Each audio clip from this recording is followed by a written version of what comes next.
भारत का खाएंगे और विदेश का गुण गाएंगे, ऐसे लोगों को आप लोग बर्दाश्त करेंगे क्या?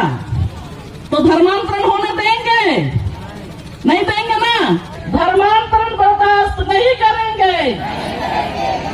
हमें जसपुर विधायक शेरनी विधायक है की सत्य सनातन धर्म की जय जय श्री राम, जय जय श्री राम। ये बड़ी बड़ी रैली और जुलूस करने लगे, ये अपना 100 किलोमीटर का लाइन लगाने लगे, ये खुखड़ी जैसे जानते हैं पिछले दिनों में छत्तीसगढ़ के जसपुर जिले की बीजेपी विधायक रायमुनि भगत ने यीशु मसीह का मजाक बनाया और मसीह समाज की धार्मिक भावनाओं को उन्होंने चोट पहुंचाया। इस बात को लेकर मसीह समाज ने बहुत बड़ी श्रृंखला में उनका धारणा प्रदर्शन किया, विरोध प्रदर्शन किया और प्रशासन से एफआईआर की मांग की, लेकिन प्रशासन ने कोई भी रिस्पॉन्स नहीं दिया, प्रशासन ने कोई भी एक्शन नहीं लिया, बल्कि रायमुनि भगत को उन्होंने बचाने की कोशिश की। प्रशासन और विदेश का गुण गाएंगे, ऐसे लोगों को आप लोग बर्दाश्त करेंगे क्या? तो धर्मांतरण होने देंगे? नहीं देंगे ना। धर्मांतरण बर्दाश्त नहीं करेंगे। धीरे धीरे हम ईसाई बनाते हैं। चंगाई सभा करना बंद करो। चंगाई संगाई कोई ऐसा नहीं है। अगर चंगाई सभा से ठीक होता है तो मन कर बिशप के खुदे लकवा मायर ही को मन ठीक नहीं कर देते। धर्मांतरण करना बंद करो। इसलिए ना हमें मने बेड़ाते हैं कि हमारे जसपुर विधायक शेरनी विधायक है की सत्य सनातन धर्म की जय जय श्री राम, जय जय श्री राम। ये बड़ी बड़ी रैली और जुलूस करने लगे, ये अपना 100 किलोमीटर का लाइन लगाने लगे, ये खुखड़ी जैसे फर्जी लोग हैं। तो पूरा जिला में एक भी व्यक्ति कानूनन ढंग से धर्मांतरित नहीं है, ये सब फर्जी भाई लोग हैं। कैंसर बीमारी से भी खतरनाक इन लोगों ने धर्मांतरण का महाजाल महापाप करने का काम किया।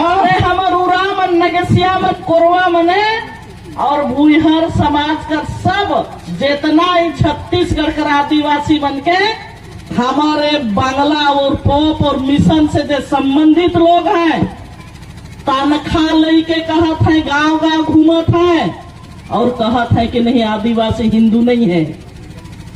अरे बकलोल मने हमके सिखाए का वहला, हमें जन्म जन्म से हमर बाप पुरखा मन भाग काट के महादेव पार्वती कर नाम ले जे, तो हमें सब आदिवासी मन हिंदू है। तो है मन नकली है का हमें असली है कि कही देवे। आगे सिंदूर नहीं लगात रहे, आगे चूड़ी नहीं पिंधात रहे, आगे ओ मन मांदर नहीं बजात रहे, आगे करम नहीं गाड़त रहे। जब से डीलिस्टिंग कर बात हुई, कोहरे मुटिया लुगा, कोहरे सिंदूर लगाए, कोहरे करम नाचे और गीत के तो जानने नहीं करे। एक ठुके जाने बंदरा खंदेरा लगे और रहबे ना जानबे। तो सब डुप्लीकेट मन से हमके सावधान ही। धीरे धीरे हम ईसाई बनाते हैं। चंगाई संगाई कोई ऐसा नहीं है। देखा भाई, अगर चंगाई सभा से ठीक होता है, बोले उतना बड़का कुनकुरी में होली क्रॉस अस्पताल बनाता है क्या? नहीं बनाते है ने। ओमन सब जाने, ओमन कर बिशप के खुदे लकवा मायर ही को मन ठीक नहीं कर देते। तो हमके चंगाई सभा में बोला कि सब हिंदू मन के ठकेन की ठीक हुई जबा, ठीक हुई जबा। कहाँ ठीक हो? दुख तो पीठक भाई है के, कभी जर, कभी सर्दी, कभी निमोनिया, कभी डेंगू, कभी मलेरिया होई और एक टाइम तक रही, ओकर बाद में ठीक नहीं हुई जाई। वो 15 दिन चंगाई सभा जब जा तो दुखो भाई। नॉर्मल सी बात है, जो लोग नहीं जानते वो ऐसी ही बात करेंगे। हमारे परमेश्वर ने हमें शिक्षा दी है कि हमें शांत रहना है, किसी भी हालत में, किसी भी मुश्किलों में हमें अपना क्रोध जाहिर नहीं करना है, क्योंकि जब हम क्रोध कर देंगे तो हमारे साथ बहुत कुछ बुरा हो सकता है।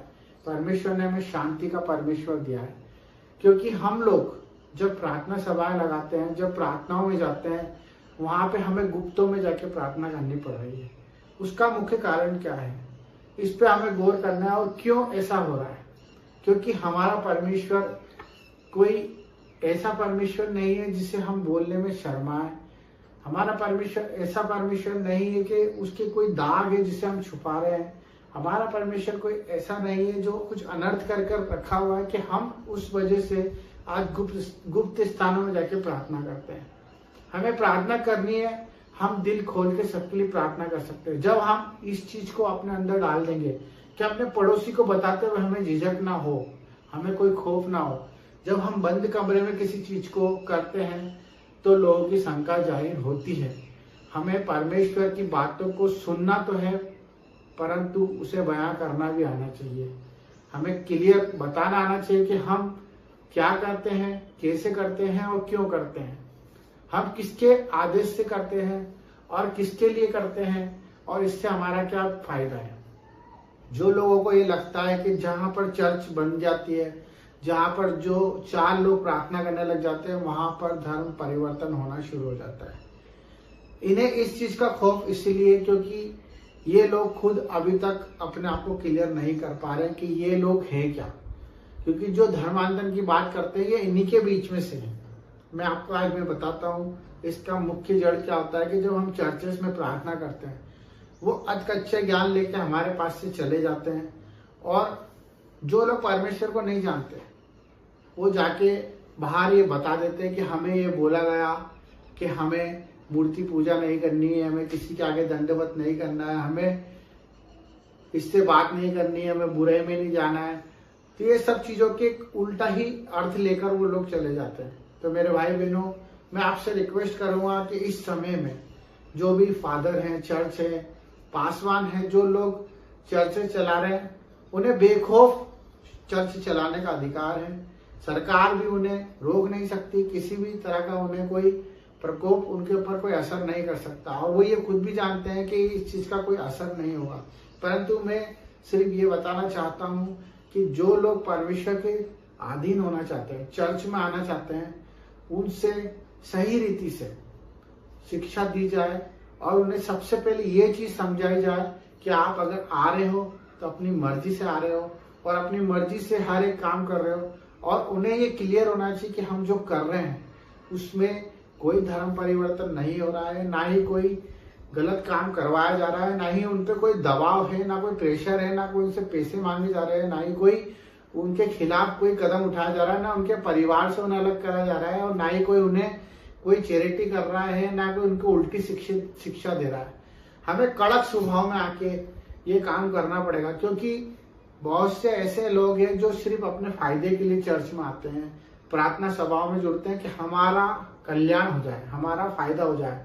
और उस फायदे के चक्कर में जब उनका फायदा नहीं होता है तो वो उसको नया मोड़ देकर एक गलत धारणा पैदा कर देते हैं। मेरे बहुत से ऐसे प्रतिनिधि हैं, बहुत से ऐसे लोग हैं जिनको मैंने देखा है, मैं भी उनको बताया हूँ प्रभु के बारे में, और वो लोग चर्च गए भी सही है और उसके बाद उन्होंने उसको नई व्याख्या दी है कि वहां पर ऐसा ऐसा होता है, वहां पर वैसा वैसा, क्योंकि उनको पता ही नहीं है, क्योंकि उन लोगों ने परमेश्वर का स्वाद नहीं चखा है।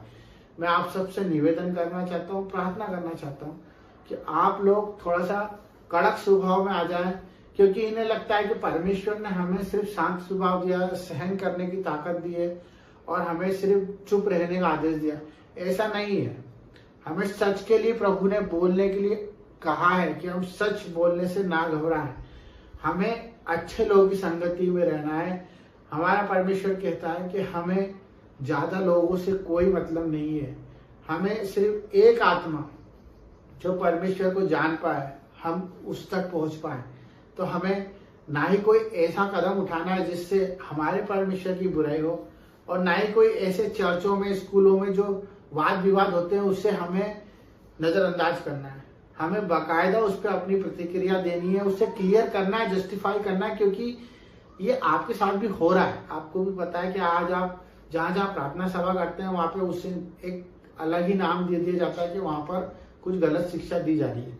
तो इस चीज के ऊपर गौर करें। सभी से निवेदन है, अपने भाइयों से, अपने प्रार्थना करने वालों से और सभी प्रेमी जीवों से, कि अपनी प्रभु की आत्मा को प्रबल करे और चोड़ में प्रभु का बात रखे। किसी से डरने की कोई जरूरत नहीं है। जब हम गुप्त स्थानों में प्रार्थना करेंगे तो लोगों को शंका पैदा होगी। हम क्लियरिटी से बाहर आके चोड़ में प्रार्थना करना चालू करें। ये मेरी आत्मा कहती है। आप सबको इस चीज के लिए आगे बढ़ना पड़ेगा। जिस तरह से लोग अपना बाप का नाम नहीं छुपाते, आधार कार्ड में लिखा होता है, वैसे हमें भी हमारे पिता का नाम छुपाने की कोई जरूरत नहीं है। हमें प्रचार प्रसार करना है। बाकी बुद्धि को सहारा लेके समझ के साथ परमेश्वर के वचन को अगर बांटना चाहते हो तो निडर होके बांटे। सबको जय मसीह की। God bless you, I love you, आमीन।